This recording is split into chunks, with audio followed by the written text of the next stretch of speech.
साथ जुड़ने के लिए। इस बीच रियल एस्टेट स्टॉक्स पर नजर डालेंगे। वीक टू डेट बेसिस पर देखें तो अच्छी खासी तेजी यहां पर दिखी है और जैसे अभिषेक ने बताया नवंबर के एंड के बाद ही रियल एस्टेट स्टॉक्स में तेजी है। आज थोड़ी सी सुस्ती है लेकिन उसके बावजूद Macrotech developers week to date basis पर करीब 8.5% चढ़ा है। Oberoi realty, Phoenix Mills, Brigade Enterprises सभी स्टॉक्स में 6 से 8% की तेजी है। इस बीच सेंट्रम ब्रोकिंग के नीलेश जैन भी हमारे साथ जुड़ चुके हैं। नीलेश, गुड मॉर्निंग और शुक्रिया समय निकालकर जुड़ने के लिए। बताएं इन रियल एस्टेट स्टॉक्स पर आपका क्या नजरिया होगा? Very good morning to you. देखिए, रियल एस्टेट स्टॉक्स में ओवरऑल आउटलुक पॉजिटिव साइड में ही बना हुआ है। अगर हम निफ्टी रियल्टी इंडेक्स की बात करें तो 1071 के आसपास पहुंच चुका है और यहाँ पर एक इमीडिएट रेजिस्टेंस है वो लगभग है 1090 के आसपास। जैसे ही वो लेवल क्लियर होगा यहाँ पे 1120 और 1140 तक के लेवल हमें निफ्टी रियल्टी इंडेक्स में देखने को मिल सकते हैं। विद इन दिस स्पेस जो स्टॉक हमारे डार पर है वो है ओबेरॉय रियल्टी, जिसका स्ट्रक्चर काफी स्ट्रांग है और लगातार इस पर्टिकुलर काउंटर में हमने स्ट्रेंथ देखी है और ये एक नए रिकॉर्ड हाई पर फिलहाल ट्रेड होता हुआ नजर आ रहा है। तो यहाँ से और भी तेजी कंटिन्यू होती हुई नजर आ सकती है। 2200 प्लस तक के लेवल देखने को मिल सकते हैं। बाय एंड डिप की रणनीति अपनानी चाहिए। 2007 के स्टॉप लॉस से इस पर्टिकुलर काउंटर को लॉन्ग करके चल सकते हैं। इसके अलावा डीएलएफ इस पर्टिकुलर काउंटर पर भी नजर रखनी चाहिए। यहाँ पर भी आउटलुक पॉजिटिव है। 835 के स्टॉप लॉस से इसको भी लॉन्ग करके चल सकते हैं 880 890 तक के लेवल के लिए।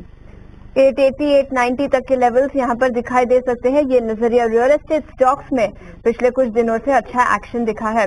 भोपाल से मोहन सोनी अब हमारे साथ फोन लाइन पर जुड़ चुके हैं। सर गुड मॉर्निंग, बताएं कौन से स्टॉक पर राय लेना चाहेंगे, क्या परचेज प्राइस है आपकी? मेरे पास पैरामल फार्मा का 100 शेयर है 270 ग्रेड पे, तो कितना का होल्ड करना चाहिए, कितना लॉन्ग टाइम रखना चाहिए, थोड़ा सा जल्दी। कितने समय तक सर आप होल्ड कर सकते हो? होल्ड तो मैं ज्यादा नहीं रखना है, शॉर्ट टर्म में लेना है मुझे। शॉर्ट टर्म का नजरिया ठीक है। 270 रुपए प्रति शेयर के दाम पर आपने खरीदा है। नीलेश, क्या राय होगी पिरामिड फार्मा पर? बिल्कुल राय पॉजिटिव साइड पर है और काउंटर काफी स्ट्रांग है। लगातार यहाँ पे हमने वीकली टाइम फ्रेम पे high top and high bottom formation बनता हुआ देखा है और आज भी 1-2 दिनों की गिरावट के बाद एक स्पर्ट देख रहे हैं। तो आउटलुक पॉजिटिव है। 300 प्लस तक के लेवल्स यहाँ पे देखने को मिल सकते हैं। इमीडिएट बेसिस पे अगर हम देखें तो 250 का काफी स्ट्रांग सपोर्ट है, वहां पर स्टॉप लॉस रख के बने रहने की सलाह होगी और काउंटर में शॉर्ट टर्म के लिहाज से 300 और थोड़ा सा अगर समय दे सकते हैं 6 to 8 मंथ का टाइम फ्रेम से अगर हम देखें तो काउंटर यहाँ से 330 350 तक के भी लेवल दिखा सकता है। ऑलराइट, चलिए तो इसी के साथ सचिन बहुत बहुत धन्यवाद। मेरे ख्याल से आपको फारिग होना है, समय दिया आपने, बहुत बहुत धन्यवाद इसके लिए। हमारे साथ निर्वाण हमारे एक दर्शक फोन लाइन पे जुड़े हुए हैं। निर्वाण नमस्कार, कहाँ से बोल रहे हो आप? I am speaking from Surat. Okay, किस स्टॉक में खरीदारी है और किस भाव पर? किस भाव पे लिया है? 217। और कितना इसको आप समय देना चाहते हैं? 1-2 साल। 1-2 साल देना चाहते हैं। ओके, नीलेश बताइएगा 217 IEX में खरीदारी इन्होंने कर रखी है और काफी लंबा नजरिया है लेकिन फिलहाल घाटे में है। बिल्कुल, देखिए पिछले 3 साल में स्टॉक ने काफी लंबा कंसोलिडेशन दिखाया है, एक अंडर परफॉर्मर रहा है, बट जिस हिसाब से स्ट्रक्चर पैन आउट हो रहा है, थोड़ा जिस हिसाब से लंबा नजरिया है तो बिल्कुल यहाँ पे बने रह सकते हैं। पोजिशनली काउंटर में पोटेंशियल है कि ये फिर से अपने प्रीवियस लेवल्स जो 240 250 के हैं वहां तक जाता हुआ नजर आ सकता है और स्ट्रॉन्ग सपोर्ट 160 के आसपास है। तो सबसे पहले एक ट्रेलिंग स्टॉप लॉस 160 पे लगाएं और एग्जिस्टिंग पोजीशन में एक बार के लिए बने रह सकते हैं। चलिए, तो यहाँ पर रुकने की सलाह दी जा रही है और वक्त भी ब्रेक का हो चला है, लेकिन उससे पहले यहाँ पर एक खबर आती हुई हिंदई मोटर्स की तरफ से कि 1 जनवरी से यहाँ पर सभी मॉडल्स की कीमतों में जो है वो बढ़ोतरी की जाएगी और हिंदई मोटर्स की तरफ से ये फिलहाल एक बड़ी खबर आती हुई जहाँ पर 1 जनवरी 2025 से इनके तमाम जितने भी वाहन हैं उनकी कीमतें जो हैं वो बढ़ाई जाएगी। डेवलपिंग स्टोरी है और भी इसमें क्या डिटेल्स आती है एक बार हमारी नजर बनी रहेगी इस पर, लेकिन फिलहाल एक ब्रेक लेते हैं। ब्रेक के उस पार अगर इसमें कुछ डेवलपमेंट होती है तो इस पर और चर्चा करेंगे। के बाद स्वागत है आपका। आप देख रहे हैं शेयर बाजार सबका अधिकार और पिछले कुछ दिनों की तेजी पर आज के ट्रेडिंग सेशन में ब्रेक लग चुकी है। निफ्टी करीब 120 अंकों की गिरावट के साथ 24,350 के आसपास कारोबार कर रहा है। वहीं बैंक निफ्टी की बात करें तो यहां पर भी 350 अंकों की गिरावट है। सूरत से अब हमारे साथ महेश जोशी जुड़ चुके हैं। गुड मॉर्निंग सर, बताएं कौन से स्टॉक पर राय लेना चाहेंगे? तो IRFC में ओके, कितनी क्वांटिटी है, कितने समय तक होल्ड कर सकते हैं? और 848 क्वांटिटी है और 205.58 में मैंने खरीदा है। ठीक है, 205 रुपए प्रति शेयर के दाम पर खरीदा है। स्टॉक अभी 150 के आसपास कारोबार कर रहा है, तो काफी नुकसान आपको इस पोजीशन पर हुआ है।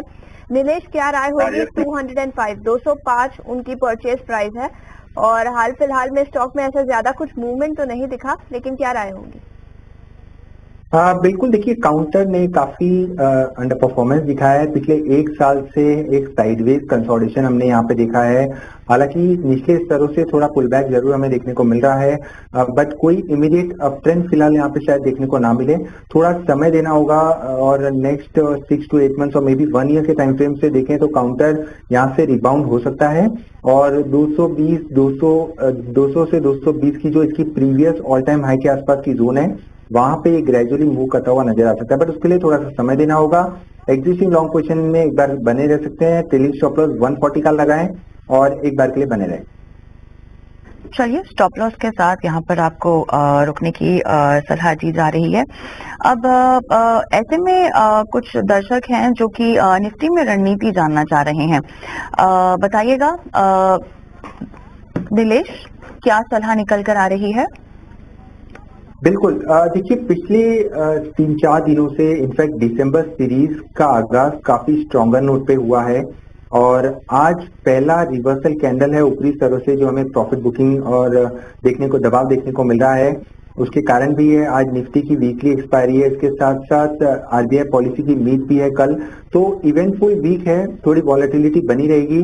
शॉर्ट टर्म के लिहाज से देखें तो निफ्टी अब अपने 50 डे मूविंग एवरेज का रेजिस्टेंस फेस कर रहा है जो 24,560 के आसपास का है। नेक्स्ट लेग ऑफ अपमूव आएगा अगर निफ्टी 24,600 के ऊपर निकलता है, तो जब तक वो लेवल क्लियर नहीं होते तब तक यहाँ पे हो सकता है फिर से एक कंसोलिडेशन वाला दौर हमें देखने को मिले। तो एक ब्रॉडर पर्सपेक्टिव से देखें 24,000 से 24,500 ये 500 पॉइंट की ट्रेडिंग रेंज है और जिस भी साइड ये ब्रेकआउट हमें देखने को मिलेगा उस डायरेक्शन में हमें नेक्स्ट 200 to 300 पॉइंट का मूव देखने को मिल सकता है। तो अगर थोड़ी सी डिप मिले तो लॉन्ग पोजीशन के बारे में सोच सकते हैं 24,000 के स्टॉप लॉस से। ओवरऑल ये मार्केट में स्टॉक स्पेसिफिक फोकस करे तो बेहतर होगा। स्टॉक स्पेसिफिक फोकस करे तो बेहतर होगा, ये नजरिया नीलेश का। इस बीच यूट्यूब पर रिंकी कनौजिया ने केईसी इंटरनेशनल पर सवाल पूछा है। उन्होंने क्वांटिटी और परचेज प्राइस नहीं बताई, लेकिन उनको नजरिया इस स्टॉक पर जानना है। आज इस स्टॉक में सुस्ती दिखी है, लेकिन पिछले 5 दिनों का ट्रेंड देखें तो करीब 15% की तेजी केवल पिछले 5 ट्रेडिंग सेशंस में इस स्टॉक पर दिखी है। नीलेश, क्या राय होगी केईसी इंटरनेशनल पर? स्ट्रॉन्ग चार्ट पैटर्न है यहाँ पर केईसी इंटरनेशनल। कल यहाँ पे एक नए रिकॉर्ड हाई बने थे, प्राइस एंड वॉल्यूम ब्रेकआउट भी हमें देखने को मिला था। हालांकि आज एक प्रॉफिट बुकिंग जरूर देखने को मिल रही है, तो फ्रेश लॉन्ग के पर्सपेक्टिव से देख रहे हैं तो बेहतर होगा कि थोड़ी सी डिप का इंतजार करें। 1140-1100 की जोन में अगर ये काउंटर मिलता है तब वहां पे फ्रेश एंट्री करके चल सकते हैं, बट फिलहाल के लिए अगर एग्जिस्टिंग लॉन्ग पोजीशन है तो बने रहें। काउंटर में पोटेंशियल है कि यहाँ से 1400-1500 तक के भी लेवल दिखा सकता है। शॉर्ट टू मीडियम टर्म का आउटलुक है यहाँ पे, तो बने रहें और 1080 के नीचे का एक ट्रेडिंग स्टॉप लॉस लगा के चल सकते हैं। ठीक है, शॉर्ट टर्म का नजरिया हो तो बने रहने की सलाह केईसी इंटरनेशनल पर। नीलेश, बहुत बहुत शुक्रिया समय निकालकर हमारे साथ जुड़ने के लिए, लेकिन जाते जाते आप अपना डिस्क्लोजर दे दीजिए। बिल्कुल अच्छा, देखिए जो भी स्टॉक्स हमने शो के दौरान डिस्कस किए हैं हमने हमारे क्लाइंट को सुझाए हो सकते हैं, बट हमारी पर्सनल कोई भी होल्डिंग इस पर्टिकुलर जो भी स्टॉक डिस्कस किए उसमें नहीं है और अपने फाइनेंशियल एडवाइजर से जरूर कंसल्ट करें। ठीक है नीलेश, शुक्रिया समय निकालकर ईटी नाउ स्वदेश के साथ जुड़ने के लिए। एक छोटे से ब्रेक के लिए रुकेंगे, लेकिन उसके पहले एक प्रोग्रामिंग अपडेट। टाइम्स नेटवर्क का फ्लैगशिप आयोजन इंडिया इकोनॉमिक कॉन्क्लेव वापस आ गया है। IDFC